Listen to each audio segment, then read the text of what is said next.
વહેલી સવારથી વરસાદી માહોલે નવસારી જિલ્લામાં ઝરમર વરસાદની શરૂઆત. વાતાવરણમાં ઠંડક પ્રસરતા શહેરીજનોને ગરમીથી રાહત.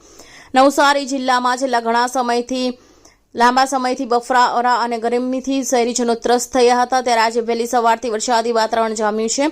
ઝરમર વરસાદની શરૂઆત થતાં શહેરીજનોને બફારો અને ગરમીથી મુક્તિ મળી છે.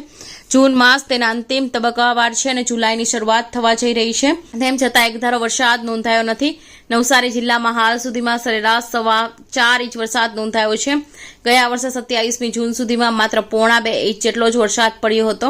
જૂન મહિનો પૂરો થવા આવ્યો છે, તેમ છતાં નવસારી જિલ્લામાં ચોમાસું હજી સુધી જામ્યું નથી. તેમાં ઝાપટા વરસાદ બાદ વરસાદ વિરામ લે છે. 27મી જૂન સવાર સુધીમાં જિલ્લામાં સરેરાશ 4.25 ઇંચ વરસાદ નોંધાયો છે. તાલુકાવાર જોઈએ તો નવસારીમાં પણ 0.5 ઇંચ વરસાદ, જલાલપુરમાં 4.5 ઇંચ, ગણદેવીમાં સૌથી ઓછો 0.5 ઇંચ, 2 ઇંચ, ચીખલીમાં સૌથી વધુ 6 ઇંચ, વરસંદામાં 5 ઇંચ અને ખેરેગામાં 5.6 ઇંચ વરસાદ નોંધાયો છે. ઉલ્લેખનીય છે કે ગત 2023ની સાલમાં 27 જૂન સુધીમાં જિલ્લામાં માત્ર 0.25 ઇંચ વરસાદ નોંધાયો હતો.